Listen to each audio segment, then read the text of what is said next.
तितली की सरगोशी। एक बार का जिक्र है कि एक पुरसुकून गांव में जो एक वसी जंगल के किनारे वाक़ था, एक लड़की रहती थी जिसका नाम बेला था। वो अपनी मेहरबानी और कुदरत की नज़ाकत को समझने के लिए हमेशा पुरजोश रहती थी। एक रोशन बहार की सुबह, जब बेला जंगल के करीब खेतों में सैर कर रही थी, उसने एक खूबसूरत तितली देखी जिसके पर रंगीन शीशे की तरह चमक रहे थे। वो एक फूल से दूसरे फूल तक उड़ती जा रही थी और उसकी नाजुक परों की हरकत हवा में हलचल पैदा कर रही थी। बेला एक जगह रुक कर तितली की नरम परवाज को दिलचस्पी से देखने लगी। अचानक एक तेज हवा का झोंका आया। तितली हवा में उड़ती हुई बुलंद हो गई। बेला ने बेइख्तियार हाथ बढ़ाया, मगर वो बहुत देर कर चुकी थी। तितली आसमान में गायब हो गई। दिन गुजर गया और बेला घर वापस लौटी, लेकिन इसकी ज़हन में तितली का ख्याल आता रहा। इससे ये नहीं मालूम था कि इस छोटे से परिंदे की परवाज़ एक ऐसा सिलसिला शुरू करेगी जो उसकी जिंदगी और दूसरों की जिंदगियों को ऐसी बेशुमार तब्दीलियों से दो चार करेगा जिनका तसव्वुर भी नहीं किया जा सकता था। इस शाम गांव में एक तूफानी बारिश आई, जो इस मौसम के लिए नादिर थी। गांव वाले जो अमूमन मौसम की पेशगोई पर इन्हिसार करते थे, इस बार गैर तैयारी की हालत में थे। तूफान के नतीजे में एक छोटा सा मिट्टी का तोदा सड़क पर आ गिरा, जिसने गांव को बाकी दुनिया से अलग कर दिया। अगले दिन बेला की दादी, जो दूसरे गांव में रहती थी, बीमार हो गई और उन्हें फौरी तौर पर ऐसी दवा की जरूरत थी जो सिर्फ शहर में दस्तयाब थी। आमतौर पर बेला शहर जाकर दवा ले आती, मगर सड़क बंद होने की वजह से वो अपनी दादी के पास नहीं पहुंच पाए।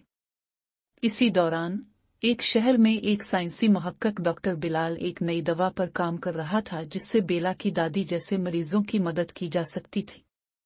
वो कई हफ्तों से सही फार्मूला तलाश करने की कोशिश कर रहा था, लेकिन कुछ ना कुछ गलत हो रहा था। तहकीकाती टीम मायूसी की हालत में थी। इसी दिन जब तितली हवा में उड़ गई, डॉक्टर बिलाल के एक साथी ने ज़हनी सुकून के लिए पार्क में सैर करने का फैसला किया। जब वो चलते हुए एक झाड़ी के करीब पहुंचा तो उसने एक तितली को फंसे हुए पाया। इसने इस तितली को एहतियात से आज़ाद किया और उसे उड़ता देखकर कुछ सोचने लगा। अचानक से एक नया ख्याल आया।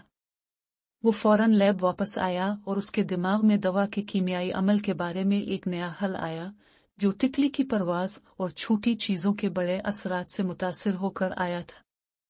इस साथी ने यह नया ख्याल डॉक्टर बिलाल के साथ शेयर किया, जिसके बाद वो इस दवा को कामयाबी के साथ बेहतर बनाने में कामयाब हो गया।